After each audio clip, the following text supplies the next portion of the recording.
my name is Linifa. Today me and my groupmate Emily Chong and Christine Chanseki will be discussing about the Bidayuh norms and beliefs.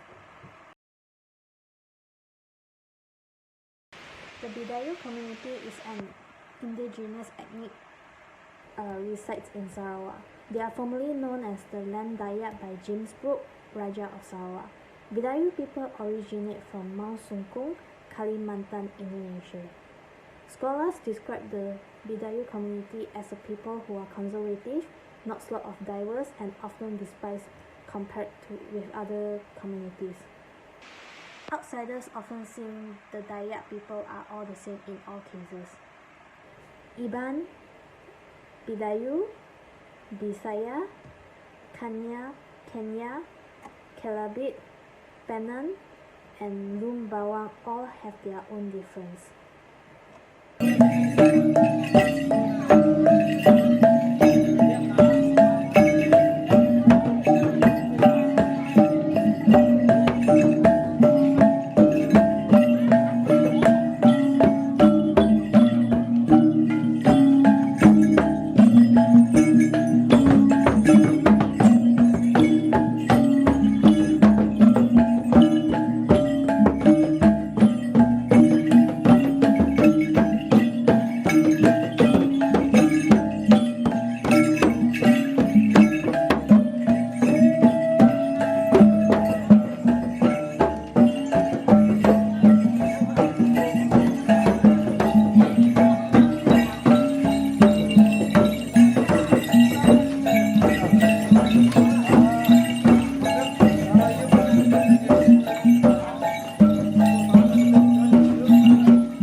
First of all, we will be talking about the belief of Bidayuh community. The Bidayuh tribe comprised of 4 ethnics: the Selakau, also known as the Lara in Lundu district, Jagoy, also known as the Singai in Bau district, Biata in the small districts of Pandawan, Buka, also known as Sadong in the Serian district. They are mostly going towards Christians, but some of them is Islam or animist. Bidayuh people live in accordance with their families. All officials matter in the society will be handled by village chief, also known as the headman. So what are the norms and taboo? Norms is a rules which a culture guides the behavior of its member with any given situation. Taboo is a social or custom that prohibiting any particular practices.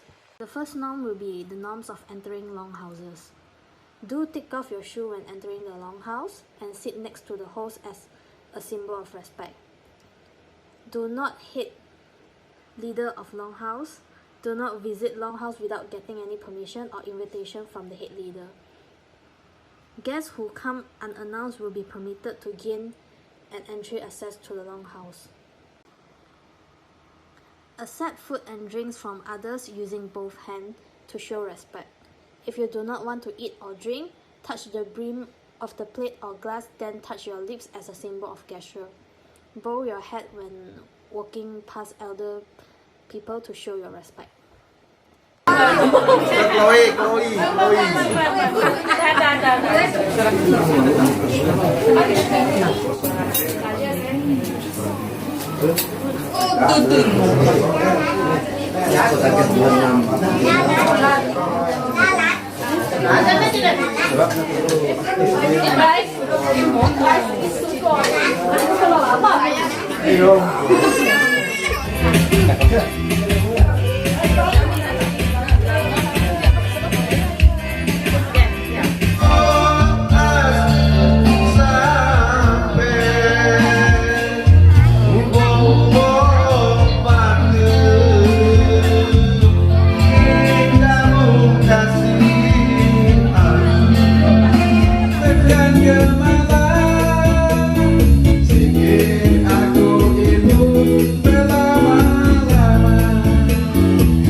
norms. In Bidayuh communities, marriage is a way to become the member of Bidayuh or Ramin while enjoying the rights of this member. Bidayuh people practice monogamy marriage. Monogamy is when you are married to or in sexual relationship with one person at a time. Humans are one of the species that practice monogamy. You may heard of something called polygamy, which is more than one spouse at a time. They prohibited the practice of incest. The medical definition of incest refers to the sexual intercourse between persons so closely related that they are forbidden by law to marry also. Usually it's family or relatives. Marriage outside their families is an important rule in the community. They also prohibit marriage between cousins. In the Dayak Selako, their marriage norms prohibits their members from getting married with members that became enemy in the battle due to fear of injection of first marriage between descendants of grandmother and grandfather of their enemies, so the ban is no. Dayak Buka Sadong tribe, marriage rules is very loose. Men and women have freedom to socialize with one another before marriage. Men are allowed to see the woman in her own private home with permission, but the woman need a commitment from the man that come to visit. The next one will be the secret investigation. This community does not practice conducting the ceremony of secret investigation. Marriage can be conducted when they reach the ideal age and based on their life choice. The legal marriage for girl is 16 years old and for boy is 18 years old. They wanted to see their son-in-law candidate work with private sector or government so that their children and descendants in the future will be more secure. Bidayuh people are open up with their children's option. They do not force marriage. Buka Sadong and Selako group are allowed to choose any partner they desire regardless of their background. Moving on to the next one, which is the marriage proposal. Marriage custom is held differently among the groups. Groups like Selako, Jagoy, and Lara can initiate the marriage through engagement. Engagement is a ceremony where they will exchange ring among the both parties that attend. If their couple seem to be suitable, marriage will be future celebrated. After that will be the marriage ceremony. Different way of marriage is being conducted among different groups, which depends on their family's economic ability. Choice of residence after the marriage will be based on different factors due to the Bidayuh community. The factors will be the economic position of the marriage couples. The husband can influence the wife live with his family, which is known as the Wirikora practices or the Uksoroka practices. If they have stable income, the married couple can stay at home, which is known as the Neoloka practices. Selako prohibits the mixing between men and women. Practice known as the Batangkap can help to initiate the marriage. Men and women that are kept seen together can be brought up to the village chief so an action will be taken. They will then get confront and agree to marriage after discussion by the leaders and villagers, which led to relationship of husband and wife. The offense can be only settled after settling the fine. Batangkap practices is implemented to couples that face opposition from the family and the parents.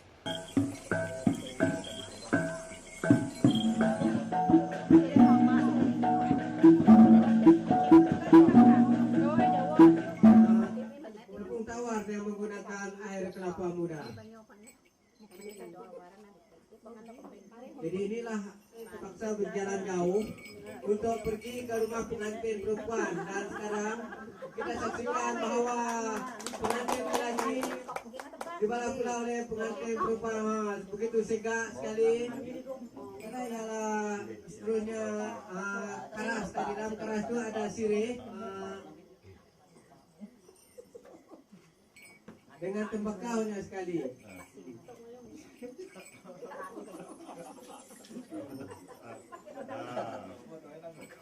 Inilah antaran yang dibawa oleh lelaki, yaitu ianya mesti dalam keadaan macam ini. 4 botol, 3 botol, kemudian 5 botol, 3, 4, 5 botol. Macam inilah dia, dan tak boleh lebih dan tak boleh kurang.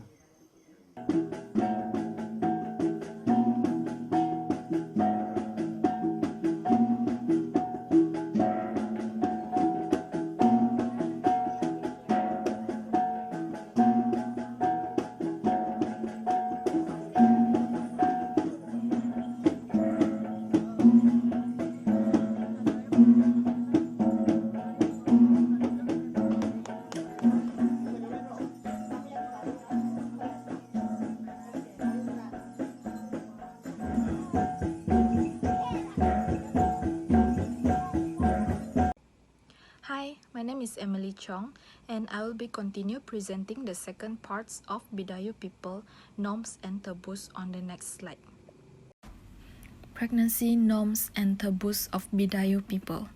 Bidayuh people is known for their belief and their norms that they have been practicing since their ancestor times. The do's.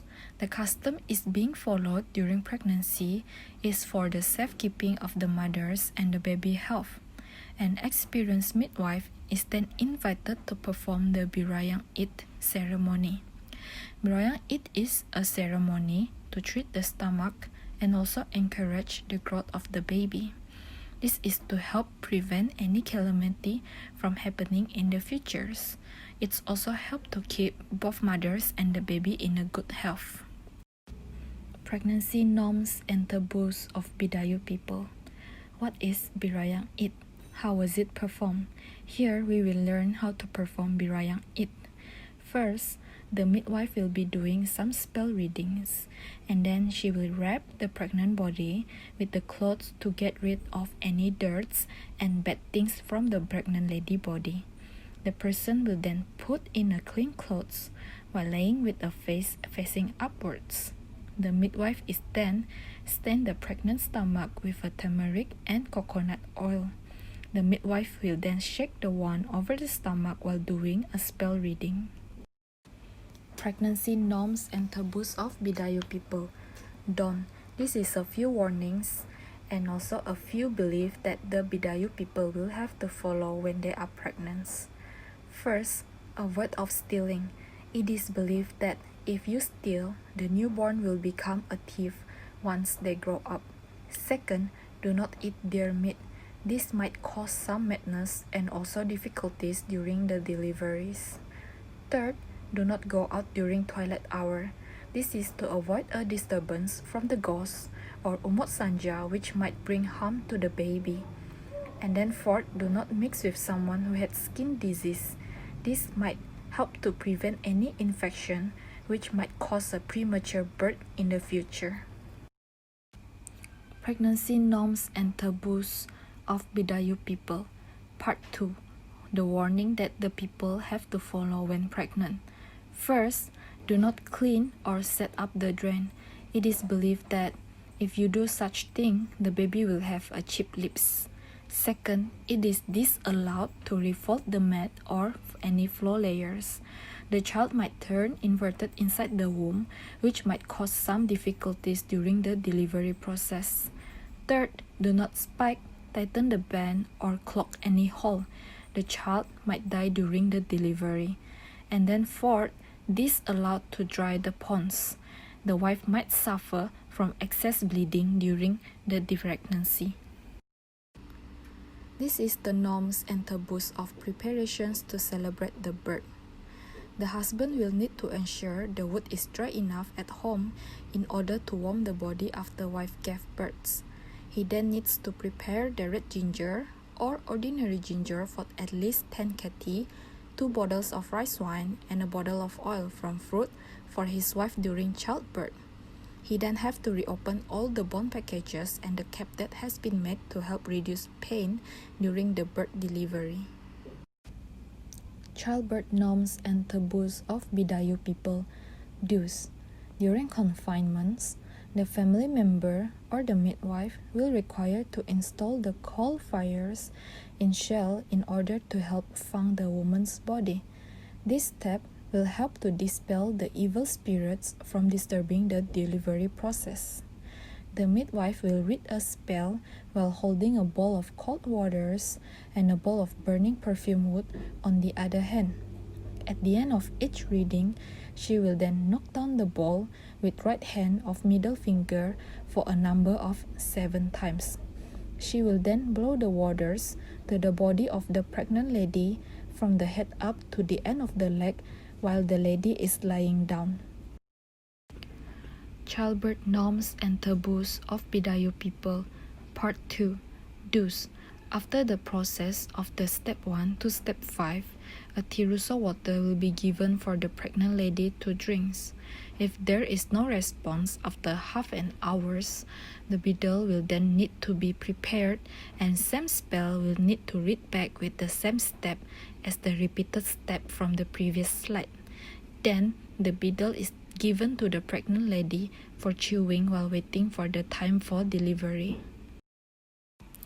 Next slide will be cutting umbilical cords, norms and taboos of Bidayuh people. Do's. The midwife will have to wait for the placenta to come out before start cutting the umbilical cords from the mother and the baby. If it is not done in 5 minutes, midwife will have to take the same measure and take out the child from the mother's womb. The newborn child will have to place on the mat or wrapped in a clean clothes for heating. A blade will be prepared to cut the umbilical cord as soon as the placenta come out. The midwife is then tighten the umbilical cords and cut in the middle of the bones with a thorn. Cutting umbilical cord norms and taboos of Bidayuh people, Part 2. Do's. The band is made 8 cm away from the stomach and second bone is made 2 cm away from the first bone using the woolen thread. The cutting is then rubbed with the mixture of a black oil and soot which is taken from the pot bottom. The baby umbilical cord is then cleaned with a warm water, then swabbed with the mixture of a black soot after taking a showers. When it is dry, the umbilical cord will have to remove by itself. Birth fears, norms and taboos, do's.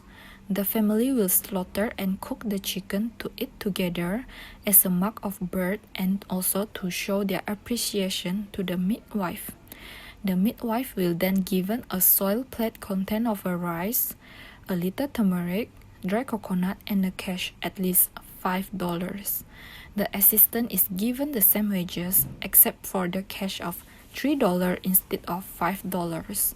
Only midwife and assistant are allowed to enter the room to treat the mother and child during the 7-day and 7 nights confinement. Hi, I'm Christine Chansei. Today I will talk about the norms and taboos for Bidayuh. This is another norms and taboos. It's about keeping the placenta. So what is the dose? Placenta kept in small jar covered with ash and left in the kitchen corner and at family room fireplace until the baby able to sit and run by itself. According to Bidayuh tradition, jar contained placenta will be broken when the baby able to walk by himself. If a baby girl, jar will broken down by vessel firewood, and if a baby boy, jar will be broken down by eggs.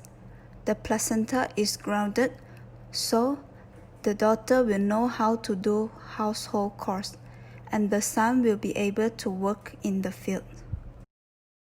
The next one is keeping umbilical cord, norms and taboos. So what is the dose? Umbilical cord that have been cut or removed will be kept in bamboo container with the lid so no air able to enter. It then hung on the crib. Maintain dry umbilical cord so the children do not become forgetful and craven. The mother and kid will have to go through confinement for 7 nights. The 7-night confinement rules, norms and taboos. There is few things that cannot be done in these norms and taboos. First, carry bamboo, fern, fungi, meat and fish, preserved fish and shrimp paste into the room, as it scare the mother and children will fall ill. Go up to the ceiling or climb nearby tree which fear the children to be ill. Smoking will make the child cold. Rice for mother is wrapped in manna leaf and eaten with salt nipa. Parents only allowed to drink alcohol or ginger water that have been boiled. violator of first and second confinement will be imposed with heavy fine if any one of them fall ill. The common protection norms and taboos. What is the do's? The do's is after delivering process, blade sharp bamboo will be tied together and hung from the ceiling in the place of delivery. It serves as protector for the mother and son from the evil spirit by comb, also known as konak. The naming children norms and taboos. Children of Bidayuh are called Sowe. The name Sowe is for a boy and Spira for a girl is used to confuse evil spirit. The name can only be given when child reach the age of 2 years old. If the child falls sick after given the name, parents should rename the child so coma will not disturb their spirit. If child die with the family name, the name should be removed and new name added to the actual name in order to confuse the evil spirits. Therefore, not many Bidayuh use their father names as their family. During death, norms and taboos. The do's is corpse family and peers will come to visit them. Women will sing sad song called the Mepsan, which known as the last words of the corpse. Corpse will be showered, sprayed in oil, worn beautiful clothes and wrapped in new white clothes. Body will placed in pandanus mat. A man will dig the grave and bring the body into the grave. Burial can only proceed when all the family and friends gather together. After death, norms and taboos. Family members are not allowed to leave house of the deceased for 4 days, and villagers are not allowed to go down for the field for 2 days. The do's about death norms. Guest is prohibited to enter longhouse when white flag is hanged near the longhouse to indicate someone's death as a pantang. Bidayuh have a unique tradition of hanging the bodies of the dead on trees and leave them rot. The skeletons are left on the trees as a reminder for the dead. The burial norms and taboos. The do's. Burial is done by the village resident that had been assigned to carry out the works. All food that are placed near the body are then being removed. Cleaning job will be carried out in order to remove the smell of corpse. Some traditional will be performed when dead bodies are being burned or buried. After funeral, deceased family are not allowed to leave the house and go down the field. Mourning ceremony will be conducted for the deceased. The daily life norms and taboos. So the thing that they can do is sharing among the Bidayuh community. Every Bidayuh member need to have an equal standing of wealth and position. When they are deaf in the village or they having bad dream, it is a taboo for the Bidayuh to go out and do work. The status belief. Bidayuh men's status judged by knoll of hanging skull on the ceiling. The high number of skull will be determined the warrior rank. The summary. Bidayuh people are rich in custom of and belief. They contain of a lot traditional that had been practiced in their ancestor time till now. All the tribes and historical culture is a national history that need to be preserved and bring down to the next generation. Our country contains of rich cultures, lots of different races, good understanding with each other in order to form a better nation in the future. This will create a knowledgeable generation in the future in a harmonious country.